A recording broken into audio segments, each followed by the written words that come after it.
Every character, location, or experience you've read about in my crime fiction novels holds a piece of reality. I'm Helen Taylor. Welcome to the story behind my stories, the video podcast where crime fiction meets my authentic experience. Here, we delve into the real-life inspirations and intimate stories that shaped my novels. Discover how my everyday encounters, adventures, and travels translate into tales as gripping as they are genuine. The story behind my stories goes behind the words on the page to reveal the backstory that inspires my writing. Hit follow or subscribe and ensure you're part of this journey.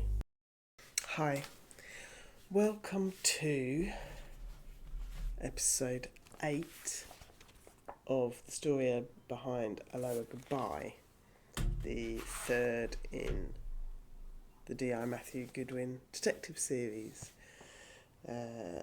novels that I write. So, as I said last week, we did Honolulu in Hawaii, and I wanted to keep the Pearl Harbor bit slightly separate.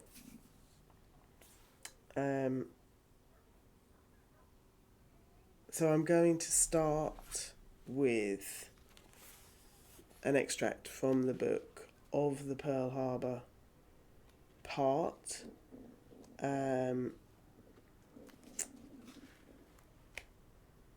As there's some facts and figures and emotion in it, and then talk about it. So it'd be a very short extract today and a lot more talking, which could be a good thing or not. So this is an extract from chapter 32, where they have just done the Paoli lookout and we're heading to Honolulu, to Pearl Harbor, and I'm just going to read the bit slightly before, after they'd done the Hawaii 5-0 bit. So the tour continued, and Malaya explained they would drive into and around the Punch Bowl National Cemetery, but would not be stopping or alighting at all. This is the National Memorial Cemetery of the Pacific, in an extinct volcanic crater. Malaya explained as the coach drove slowly around the cemetery. It's a solemn tribute to the men and women who served in the US Armed Forces. The crater itself was formed thousands of years ago, but today it stands as a place of honour and remembrance. They continued driving around the cemetery, everyone silent, leaving back out onto the road.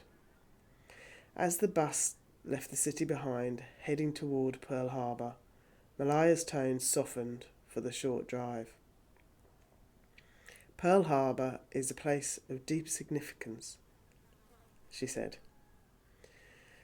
On December the 7th, 1941, a surprise attack changed the course of World War II and history. The USS Arizona Memorial stands over the sunken battleship where so many sailors lost their lives. It's a place of reflection, and you will feel that as you spend some time here, you have 2.5 hours to honour those who served. She glanced at the group. Did anyone have family members who served in World War II? A few passengers nodded, sharing brief stories of grandfathers and great-uncles who fought in the Pacific and across Europe during the war. Malaya listened attentively to all their stories. Mahalo for sharing. It's important to remember their sacrifices. Pearl Harbor.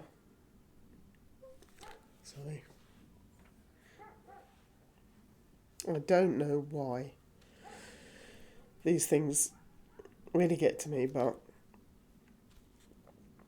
Pearl Harbor sees over 1.8 million visitors each year, all coming to pay their respects and learn about this pivotal moment in history.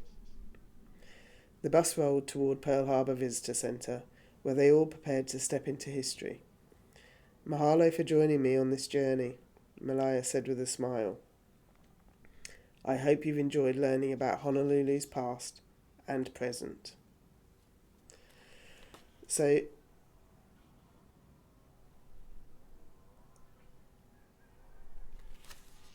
that's all I'm going to read as extracts from Aloha Goodbye.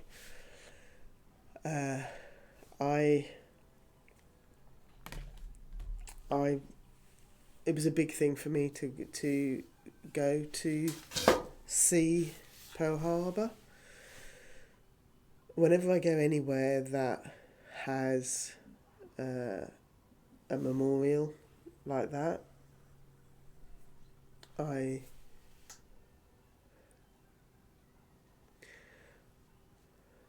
always visit, particularly war memorials. And I'm actually filming this just before our Remembrance Day in the UK, which is another... Sorry. No, I'm not sorry.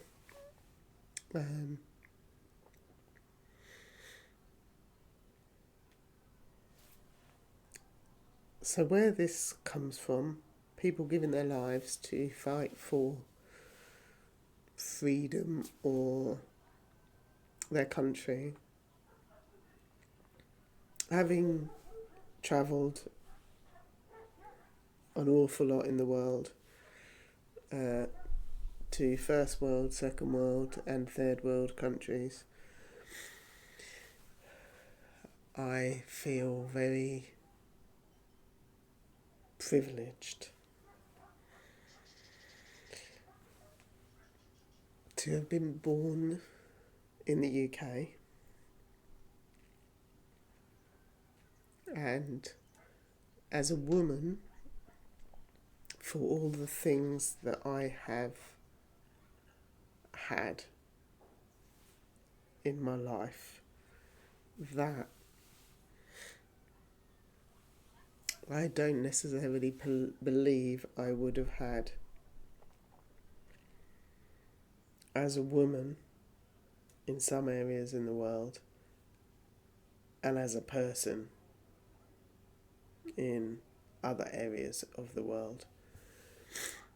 I'm very well aware that I have I had education the same as my brother and anybody else in the UK from age 4. I had the privilege of going to university. Not only going to university and doing a degree, but a degree in physics with optoelectronics at Surrey University, which was then, and I suspect still is, very male dominated. The opportunity to go to university was a big thing anyway, and as a woman, and to be able to study that subject. Nowadays, less so probably, but back in the early 90s when I did it, it was. There was 8 on our course and 2 women, one of which dropped out. So, and then to have had the life I've had, the being able to travel the world, to live in Thailand for a year. I was married in my early 20s for 7 months and then divorced. Then that's a whole load of other stories that I will talk about in Lethal Lethal. And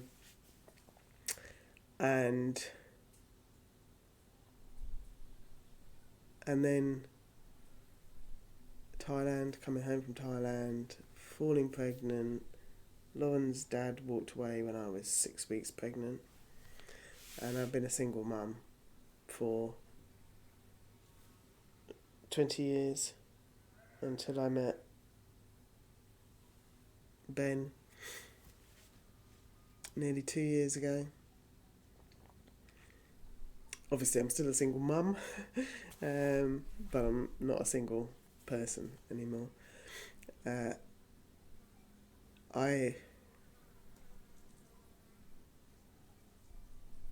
Being a single mum years and years ago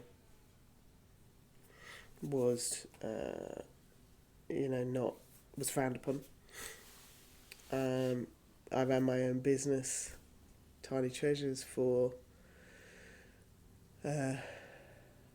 nearly 15 years,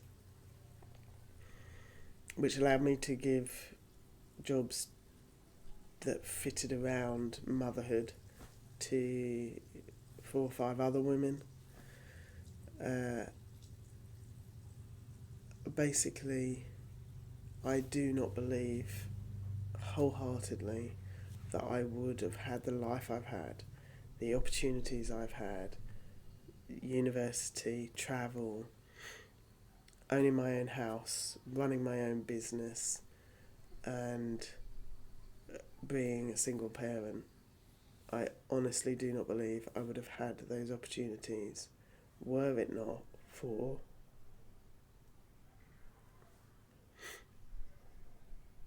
the men and women that fought for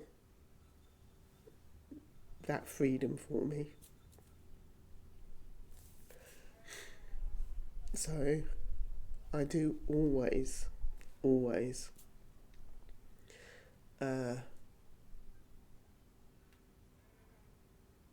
pay my respects and thank them for what they gave. Not just British soldiers, because that's where I lived, but for anybody that ever fought to give somebody like me and anybody else in their world those opportunities, those freedoms. So it's a big thing for me to go to Pearl Harbor, because there were a lot of people that died, and I believe, like she says, it did change the course of World War II.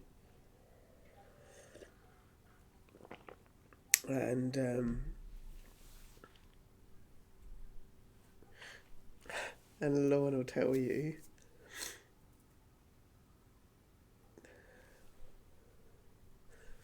that I'm like this the whole time I'm walking around any of these, because it just really gets me. The rush of emotions that I feel talking about it now with you, and across all of the places like that I've been.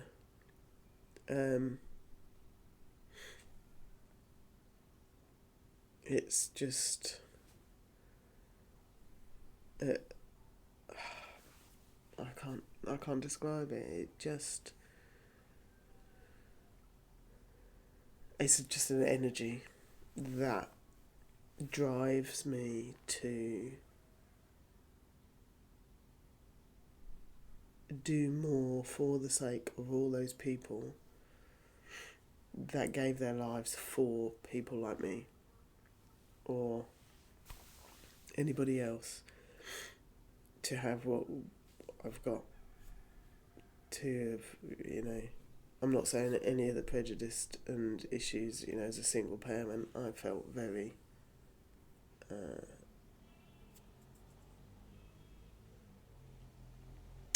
not belittled, but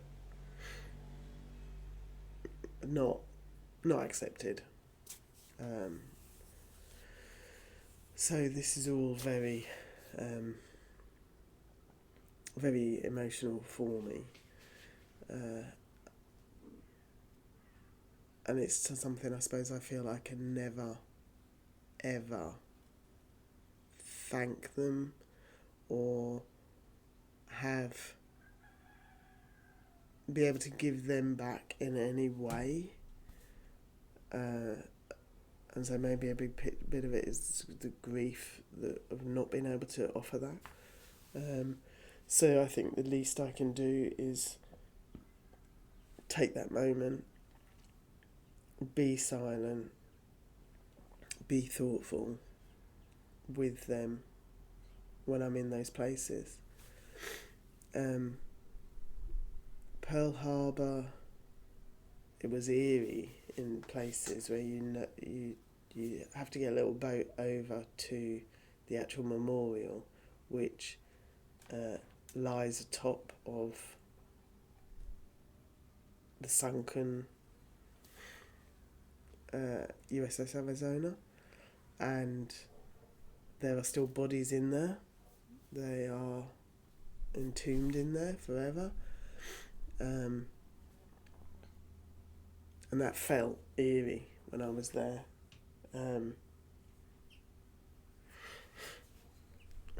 It's an energy. It's almost like them giving again. I always come away from places like that feeling that the legacy they have left cannot be wasted, and it always inspires me to do more. So yes, that was very interesting in learning all the history, and as with a lot of these memorials, there is a list of names, and that's sometimes all you can give, the names of the people that are there. The first place that I remember going to, and I may have it mixed up in my mind of those, was when I was in Boston, in the US again, and I went to the Holocaust Memorial in Boston, and that is a wall of names, and that isn't so much sort of soldiers fighting for my freedom, but them fighting for their freedom. It evokes the same thing. So yeah, the Holocaust Memorial in Boston, Anne Frank's house in Amsterdam, which I've been to a couple of times now. And then when I was in Thailand, I did go to Kanchanaburi, which has a military memorial place, a bit like the one in the crater in Honolulu for the Pacific Memorial, where you just look out and it's just a sea of little white memorial heads, gravestone, little ones, over a vast green area. The contrast of that white against the green. In Kanchanaburi, there is a big one there for all the people that lost their lives. I don't want to get this wrong, but I think, from what I can remember, lost their lives at the hands of the Japanese. And that is where Bridge Over the River Kwai was built, and it's just, there's so many lost their lives being forced to build this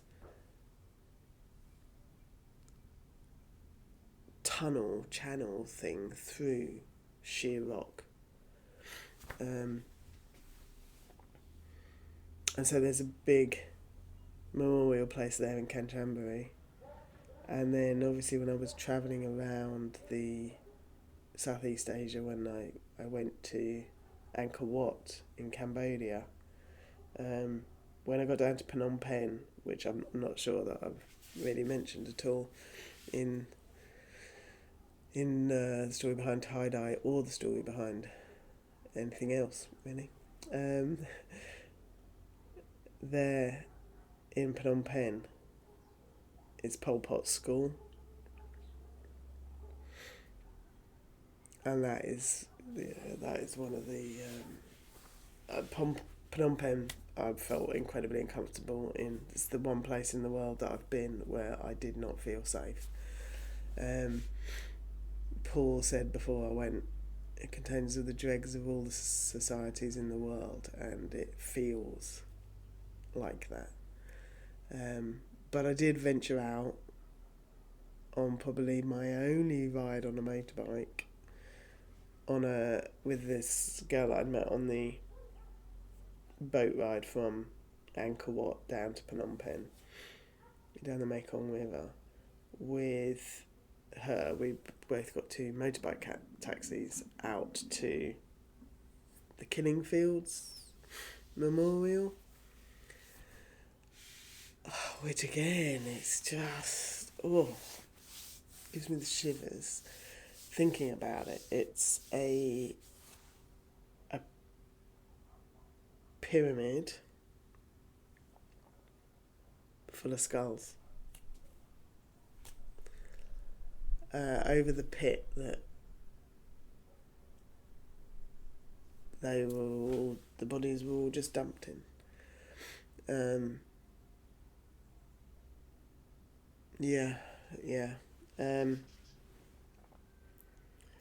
So then, where else have I been? Okay, I guess the other big one that I was in New York in Easter before the towers came down, and so it was very fresh in my memory, and it was there, and myself and my lodger at the time, Shona, we were sat watching TV waiting for Neighbours to come on, because we used to watch Neighbours and Home and Away when we were both working at home. She was at uni and I worked from home occasionally, and we were both there with our laptops with the TV on waiting for Neighbours to come on, when the news came up and showed the plane crashing into the towers. And then I hadn't been back to New York until December 2019, when I went with Lauren. And I said to her, if we're going to New York, we have to go to Ground Zero. And I went up the towers when I was there the Easter before. And I said to her, we have to go to Ground Zero, we have to go to that memorial. And she's well aware of the mess I become around Remembrance Day in the UK, and how much I struggle when I go with her to brownies and guides and rainbows and all of the ones that she's done at the remembrance services. I'm not a religious person. That's the one thing I go to. Because it's respect for those people that gave their lives, I believe, for me to have the life that I've had. And I'll always be grateful for that. And New York Ground Zero represents that as well. It might not be military, but it was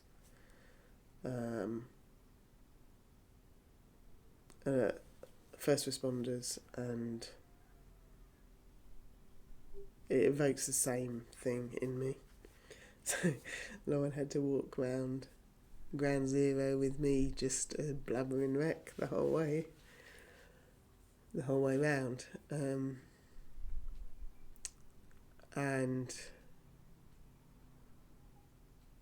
that was how I was at Pearl Harbor. I don't necessarily convey that level of emotion, and I have sort of projected onto Goodwin that he always goes to memorial places wherever he is in the world, and that is a reflection of me and him. But I don't carry that emotion into the book. It's a crime thriller, and it's not the place. But I wanted to do this episode to give you a little insight into me and my feelings about that, because it is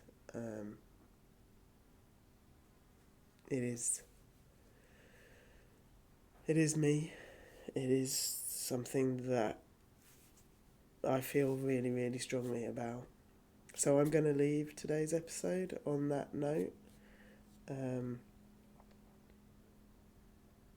That I would not be here talking to you and having the opportunity to write novels, publish novels, do a podcast, share this with the world.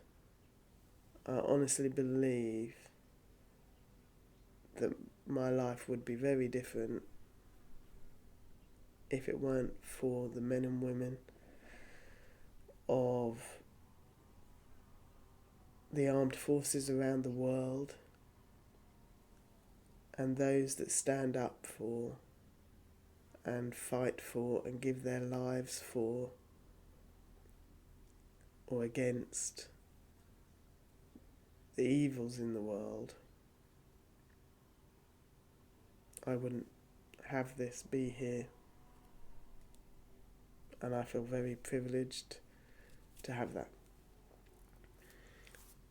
I know this is a bit of a different episode to my others, but I hope that gives you some insight into something that is very personal for me.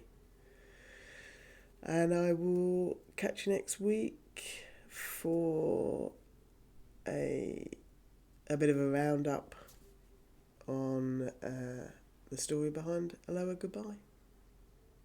Bye.